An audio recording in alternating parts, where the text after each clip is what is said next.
12 मार्च 1930।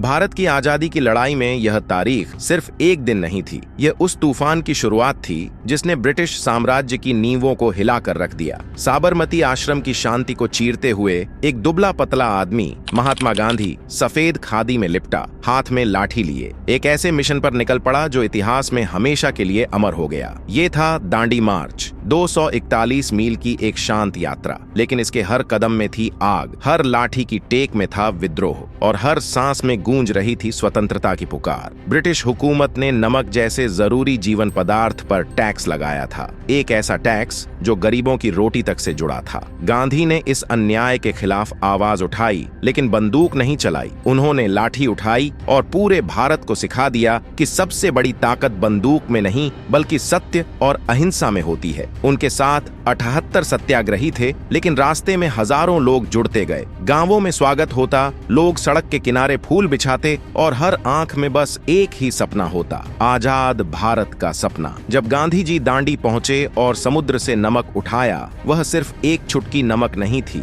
वह था ब्रिटिश कानून का खुलेआम विरोध, एक शांत लेकिन शक्तिशाली विद्रोह। इस एक हरकत ने पूरे देश में क्रांति की ज्वाला भड़का दी। लाखों भारतीयों ने अंग्रेजी कानूनों का बहिष्कार किया, जेलें भर गईं, लेकिन आवाज दब नहीं सकी। ये आंदोलन सिर्फ भारत में नहीं बल्कि पूरी दुनिया में चर्चा का विषय बन गया। विदेशी अखबारों की हेडलाइंस में गांधी जी का नाम छाया रहा और पूरी मानवता को यह संदेश मिला कि हिंसा के बिना भी साम्राज्य झुक सकते हैं। दांडी मार्च केवल एक आंदोलन नहीं था, यह एक विचार था, एक दर्शन था जो आने वाली पीढ़ियों को यह सिखाता रहा कि सच्चाई की राह कठिन जरूर होती है, लेकिन अंत में वही विजयी होती है। गांधी जी के एक कदम ने एक साम्राज्य को हिला दिया और करोड़ों दिलों को हिम्मत दे दी। दांडी की नमक भरी मिट्टी आज भी गवाह है उस क्रांति की जिसने भारत को उसकी असली पहचान दिलाई। यह वो क्षण था जब भारत ने चलना शुरू किया, अपने पैरों पर, अपने आत्मबल के साथ, और इस बार उसे कोई रोक नहीं पाया। लेकिन अप्रैल के अंत तक ब्रिटिश सरकार ने भारतीयों पर अमानवीय अत्याचार करने शुरू कर दिए। करीब 60,000 लोगों को गिरफ्तार किया गया और अंततः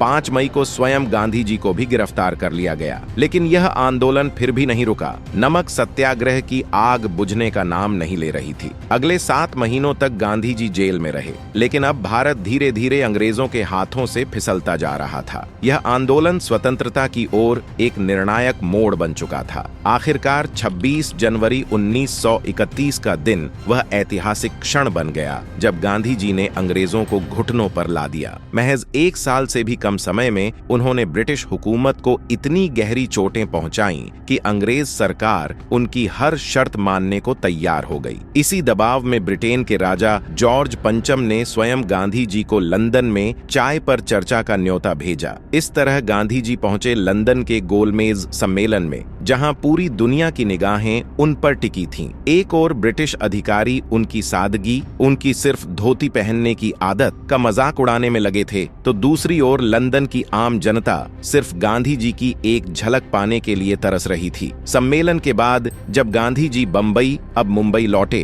तो भारत में उनका भव्य स्वागत किया गया। उनका यह प्रभाव इतना जबरदस्त था कि ब्रिटेन के प्रधानमंत्री विंस्टन चर्चिल तक यह कहने पर मजबूर हो गए कि वे रोज गांधी की मौत की प्रार्थना करते हैं। यह सिर्फ एक व्यक्ति की ताकत नहीं थी, यह था एक विचार जो ब्रिटिश साम्राज्य को हिला देने के लिए काफी साबित हुआ। साल 1931 में जब दांडी सत्याग्रह के बाद ब्रिटिश सरकार की साख गिर गई, तो वायसराय लॉर्ड इरविन ने गांधी जी को समझौते के लिए बुलाया। गांधी जी हमेशा की तरह सादगी से सिर्फ धोती और चप्पल पहनकर पहुंचे। इसी दौरान चर्चिल ने उन पर कटाक्ष किया, अधनंगा फकीर वायसराय के महल की सीढ़ियां चढ़ रहा है। यही वह समय था जब गांधी जी को दूसरे गोलमेज सम्मेलन में लंदन आमंत्रित किया गया। सितंबर 1931 में जब वे लंदन पहुंचे, तो सैकड़ों अधिकारी और हजारों लोग उनके स्वागत में खड़े थे। उन्होंने मैनचेस्टर के कारखाने भी देखे, जहां उन्हें देखने भीड़ उमड़ पड़ी। वहीं उनसे मिले महान कॉमेडियन चार्ली चैपलिन, जिनकी आंखें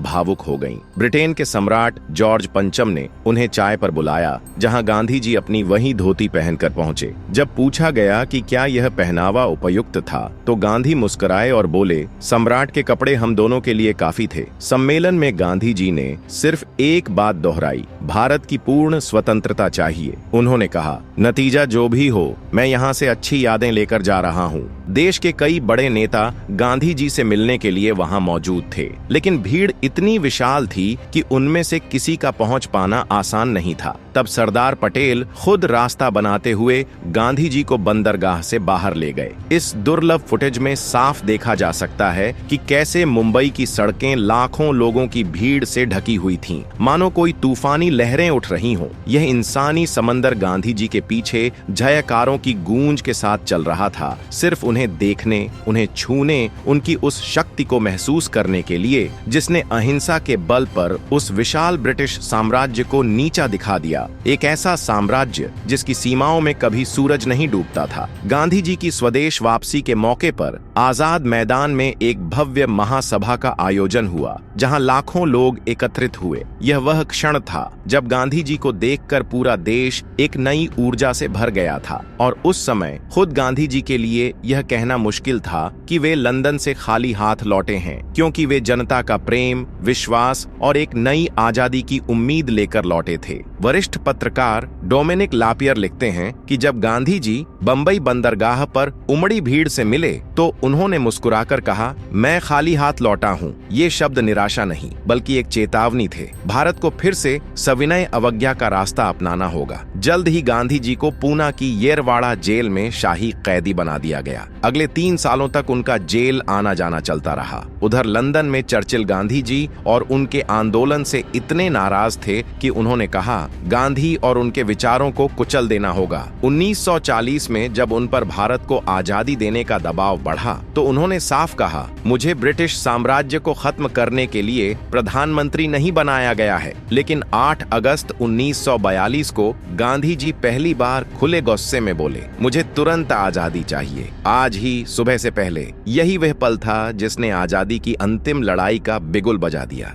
जब महात्मा गांधी ने भारत छोड़ो आंदोलन की घोषणा की तो उनका संदेश पूरे देश के लिए एक आखिरी बिगुल जैसा था। उन्होंने साफ साफ कहा, यह आजादी के लिए अहिंसक आंदोलन लड़ने वाले सिपाहियों के नाम मेरा संदेश है, डू ऑन द डाई, करो या मरो। हालांकि उस रात भोर होने से पहले आजादी नहीं मिली, लेकिन गांधी जी को जरूर गिरफ्तार कर लिया गया। इस बार अंग्रेजों ने उन्हें किसी जेल में नहीं बल्कि पूना के आगा खान महल में नजरबंद किया, जहां उनकी निगरानी के लिए चारों तरफ 76 पुलिसकर्मी तैनात किए गए। इसी बंदी जीवन के दौरान गांधी जी को एक बहुत बड़ा व्यक्तिगत नुकसान भी उठाना पड़ा। उन्होंने अपने सबसे करीबी सहयोगी और दाहिने हाथ माने जाने वाले महादेव देसाई को खो दिया। दूसरी ओर ब्रिटिश मीडिया और समाचार पत्रों में यह खबर फैलाई जा रही थी कि गांधी जी दुश्मन देशों के संपर्क में हैं। इन झूठे आरोपों और गहरे दुख से व्यथित होकर गांधी जी ने वायसराय लॉर्ड लिनलिथगो को एक पत्र लिखा, जिसमें उन्होंने 9 फरवरी से 21 दिन का उपवास करने की इच्छा जताई। जब यह खबर ब्रिटेन पहुंची तो चर्चिल ने दिल्ली सूचना भिजवाई कि यदि गांधी भूख से मरना चाहते हैं तो उन्हें ऐसा करने की पूरी छूट दी जाए, क्योंकि उनकी नजर में गांधी का उपवास सिर्फ एक नाटक था। लेकिन यही वह क्षण था जब महात्मा गांधी ने अपने जीवन का सबसे कठिन उपवास शुरू किया। एक ऐसा त्याग जिसने पूरे देश में आजादी की चिंगारी को एक बार फिर लपटों में बदल दिया। इस उपवास के दौरान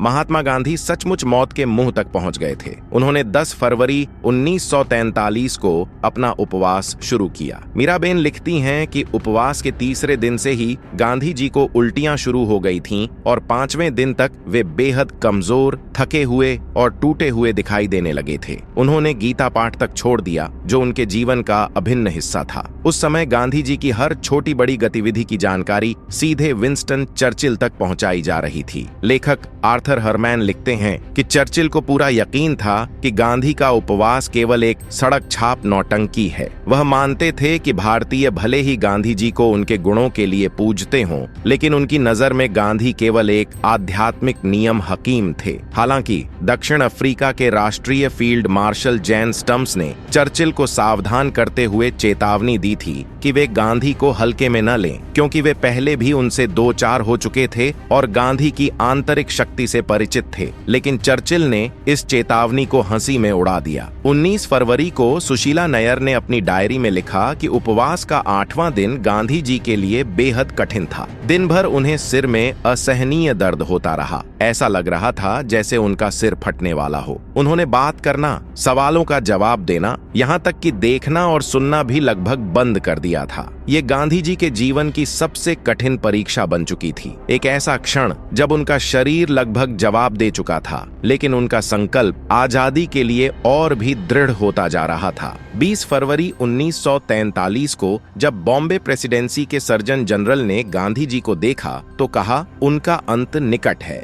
यह सुनते ही अंग्रेजों के होश उड़ गए, क्योंकि उन्हें पता था कि अगर गांधी नहीं रहे तो अहिंसा की थाम टूटी तो देश भर में हिंसा भड़क सकती है। चर्चिल को सूचना दी गई, लेकिन उन्होंने तंज कसते हुए कहा कि गांधी अपने हालात के खुद जिम्मेदार हैं और उपवास के दौरान शायद ग्लूकोज भी ले रहे हैं। जांच में यह गलत साबित हुआ। 23 फरवरी को गांधी जी के गुर्दों ने जवाब देना शुरू कर दिया। चर्चिल बार बार पूछता रहा, गांधी अब तक मरे क्यों नहीं? 25 फरवरी को उसने सम्राट को पत्र लिखते हुए गांधी को पुराना पाखंडी कहा और उपवास को नकली बताया। लेकिन अगले ही दिन उसने फील्ड मार्शल को लिखा, मुझे नहीं लगता गांधी का अभी मरने का इरादा है। यह वही क्षण था जब पूरी दुनिया ने समझा, गांधी की ताकत उनका शरीर नहीं, उनका आत्मबल और सत्य था। गांधी जी के 21 दिन के उपवास के बाद जब उन्होंने धीरे धीरे स्वास्थ्य पाया तो चर्चिल ने तंज कसा, बूढ़ा दुष्ट अब पहले से भी बेहतर होकर निकलेगा। लेकिन इस उपवास ने पूरे देश में आजादी की एक नई लहर जगा दी। अत्याचार बढ़े पर संघर्ष और तेज हुआ। गांधी जी अडिग खड़े रहे और उनके पीछे खड़े थे करोड़ों भारतीय। अंततः 15 अगस्त 1947 को भारत आजाद हो गया। गांधी जी ने तब कहा था, हिंदुस्तान ऐसा बने कि सारी दुनिया कहे, अगर आजाद बनना है तो हिंदुस्तान जैसे आजाद बनो। तो दोस्तों, महात्मा गांधी को लेकर आपकी क्या राय है? क्या वाकई अगर गांधी जी ना होते तो भारत 1947 में आजाद हो पाता? क्या उनकी अहिंसा की नीति ने दुनिया को दिखाया कि बिना हिंसा के भी एक बड़ा बदलाव संभव है? या फिर आप मानते हैं कि आजादी किसी न किसी रूप में मिल ही जाती, चाहे रास्ता कोई और होता? आपकी सोच, आपके विचार हमारे लिए बेहद अहम है। कमेंट्स में जरूर लिखें, खुलकर, दिल से। अगर आपको यह वीडियो जानकारी पूर्ण, प्रेरणादायक या इतिहास को दोबारा जीने जैसा लगा हो तो इसे लाइक करें और अपने दोस्तों, परिवार या सोशल मीडिया पर जरूर शेयर करें, ताकि गांधी जी की यह विरासत और भी लोगों तक पहुंचे। और हाँ, ऐसी ही दुर्लभ और ऐतिहासिक कहानियों के लिए हमारे चैनल को अभी सब्सक्राइब करें और साथ वाली घंटी जरूर दबाएं, ताकि अगली बार जब हम इतिहास के किसी अनसुने पन्ने को आपके सामने लाएं तो आपसे एक भी पल न छूटे। जय हिंद, जय भारत, वंदे मातरम।